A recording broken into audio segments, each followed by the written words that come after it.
In the name of the Father, and the Son, and the Holy Spirit. Amen.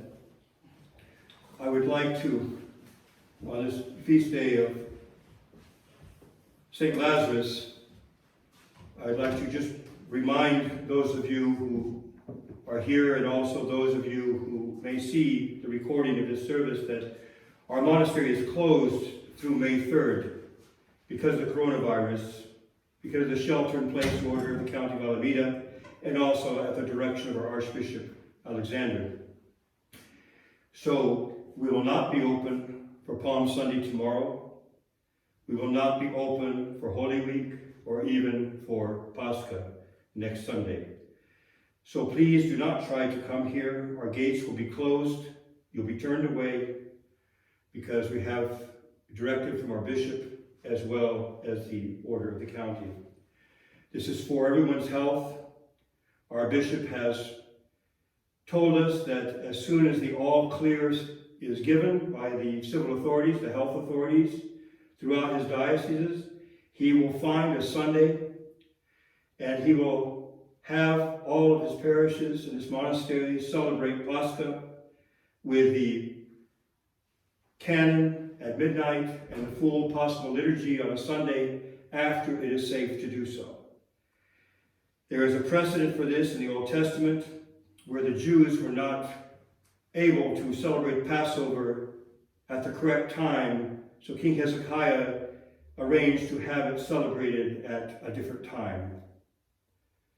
So we are doing the same because Pascha is the Christian Passover. We will have the service here behind closed doors, behind locked gates, and we will try to record it for you so you can share in the joy of the actual date, even though we will be celebrating it as a group later. In today's gospel, one of my favorite passages that's read in church, it was one of Father Theodore's favorites also. It's the resurrection of Lazarus in Bethany, the friend of Jesus. We hear that at that time a certain man was sick, Lazarus of Bethany, which is the town of Mary and her sister Martha. It was that Mary who anointed the Lord with fragrant oil and wiped his feet with her hair, the gospel says, whose brother Lazarus was sick. Therefore the sisters sent word to Jesus, saying, Lord, behold, he whom you love is sick. When Jesus heard the news, he said, this sickness is not unto death, but for the glory of God, that the Son of God may be glorified through it. Now Jesus loved Martha and her sister and Lazarus. So when he heard that he was sick, he stayed 2 more days in the place where he was. Then after this he said to the disciples, let us go to Judea again. The disciples said to him, Rabbi, lately the Jews have sought to stone you, and are you going there again? And Jesus answered, are there not 12 hours in the day? If anyone walks in the day, he does not stumble, because he sees the light of this world. But if one walks in the night, he stumbles, because the light is not on him. These things he said, and after that he said to them, our friend Lazarus sleeps, but I go that I may wake him up. Then his disciples said, Lord, if he sleeps, then he will get well. However, Jesus spoke of his death, but they thought that he was speaking about simply taking rest and sleep.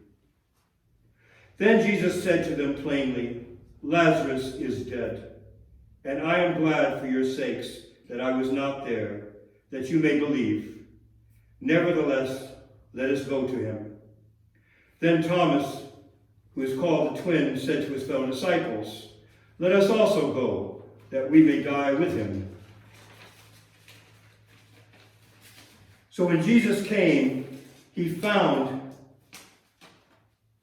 that Lazarus had already been in the tomb 4 days.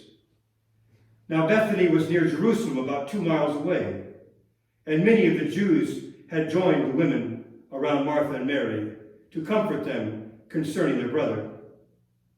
Now Martha, as soon as she heard that Jesus was coming, went and met him, but Mary was sitting in the house. Now Martha said to Jesus, Lord, if you had been here, my brother would not have died. But even now I know that whatever you ask of God, God will give you." And Jesus said to her, "Your brother will rise again." Martha said to him, "I know that he will rise again in the resurrection at the last day." Jesus said to her, "I am the resurrection and life. He who believes in me, though he may die, he shall live. And whoever lives and believes in me shall never die. Do you believe this?" She said to him, "Yes, Lord, I believe that you are the Christ, the Son of God, who is to come into the world."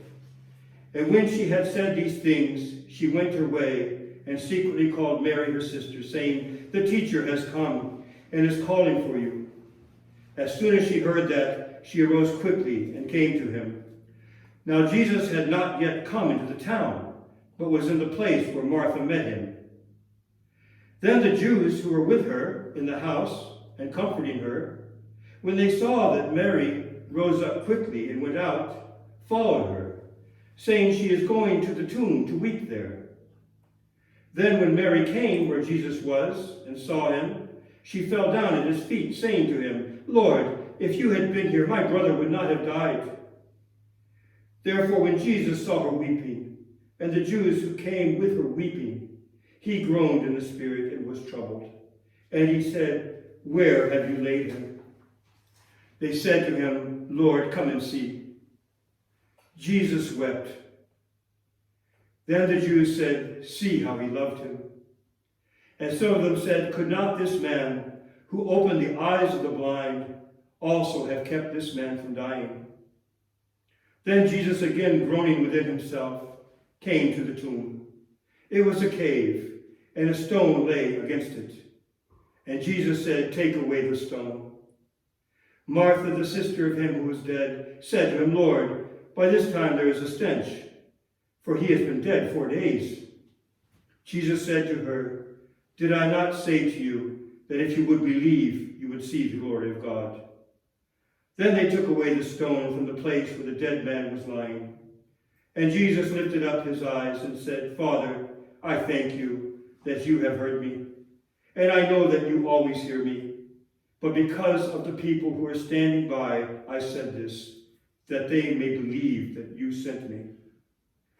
Now when he had said these things, he cried with a loud voice, "Lazarus, come forth."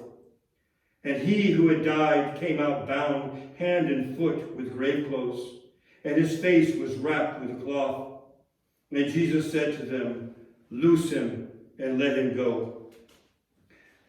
Then many of the Jews who had come to Mary and had seen the things Jesus did believed in him.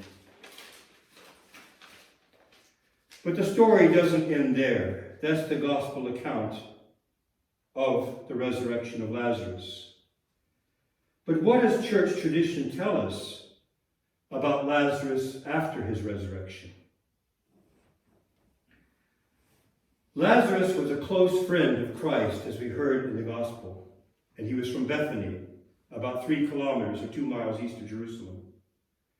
He lived there with his sisters, Mary and Martha, and they often showed hospitality to Jesus, as we see in the 10th chapter of Luke and the 12th chapter of John. John the Evangelist just informed us how one day Jesus was notified of the death of Lazarus, and how 4 days later he arrived in Bethany, not only to bring comfort to Lazarus' grieving sisters, but to show the power of God and perform his greatest miracle by raising his friend Lazarus from the dead in anticipation of his own resurrection. The resurrection of Lazarus brought short-lived, great admiration and fame to Jesus, as is evidenced by his triumphant entry into Jerusalem, which we celebrate tonight and tomorrow. But it also provoked great anger among most of the Jewish leaders and the teachers of the law,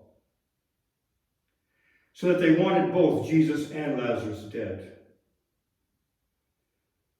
Lazarus escaped, but Jesus did not.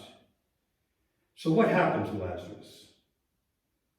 According to Saint Epiphanius of Cyprus in the 4th century, Lazarus was 30 years old when he was raised from the dead. and he went on to live another 30 years following this first resurrection.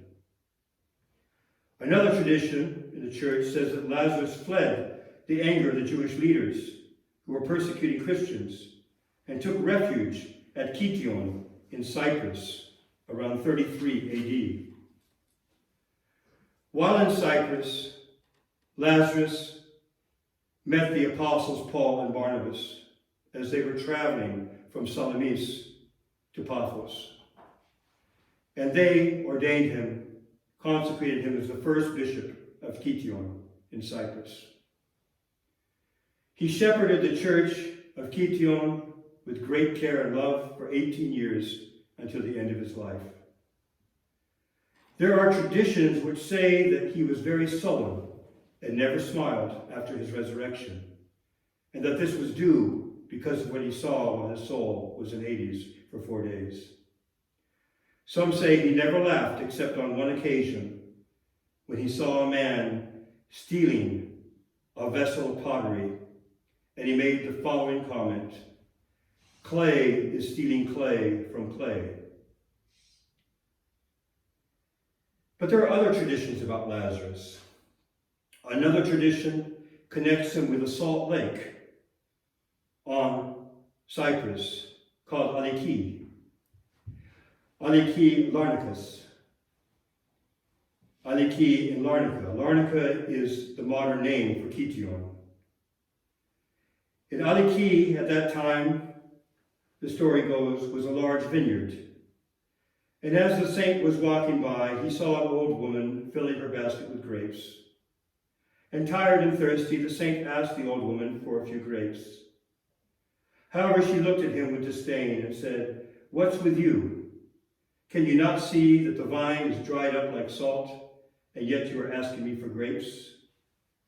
If you see it dried up like salt, then let it become salt," responded Lazarus. In this way, the entire vineyard became a salt marsh.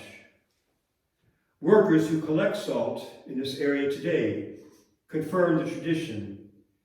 They claim to find roots and trunks of grapevines when they dig there. And it is said that in the middle of the salt lake today, there is a well of fresh water known as the well of the old woman. The Synaxarion of Constantinople, speaking of this tradition, says that the lake was claimed by two brothers who broke ties over its possession.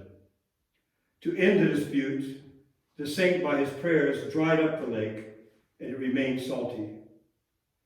Another tradition says that Theotokos, the Mother of God, came to Kition with John the Evangelist in order to meet Lazarus. And when St. John met him, he gave him a set of vestments, and then they went on to Holy Mount Athos. The second death of Lazarus ended his second earthly life at Cyprus in 63 AD. The faithful wept and buried him with honors in a sarcophagus made of Cypriot marble, on which they wrote in Hebrew, "Lazarus of the 4 days and the friend of Christ." Above the sarcophagus, there was built a beautiful church, which was renovated in 1750. His memory is celebrated by the church every Saturday before Palm Sunday. The transfer of the relics of St. Lazarus from Kition to Constantinople took place in 890 AD by order of the Byzantine Emperor Leo VI the Wise, and it's celebrated on October 17th. Emperor Leo even wrote the Idiomelon for the Vespers of St. Lazarus. The transfer of the relic of St. Lazarus is detailed for us in two panegyric homilies delivered by Bishop Arethius of Caesarea in Palestine, who lived in the 9th and 10th century. After extolling the arrival of this great treasure to Constantinople in his first homily, he describes in the second the procession formed with the presence of the emperor when the relic arrived from Chrysopolis to the cathedral of Hagia Sophia. In exchange for this transfer the Emperor Leo VI sent money and artisans to Cyprus, where he built a magnificent church to honor St. Lazarus, which is maintained until today at Larnaca. Furthermore, he built a monastery in Constantinople dedicated to St. Lazarus, in which he placed his sacred relics. A relic of St. Mary Magdalene was later transferred from Ephesus to this same monastery. It later became a custom for the Emperor of New Rome, Constantinople, to worship at this monastery every Lazarus Saturday. Not too many years ago, actually November 23rd, 1972, Cyprus's superintendent of the Department of Antiquities, who worked towards the restoration of the church in Larnaca, found a sarcophagus with bones beneath the pillar supporting the top of the holy altar.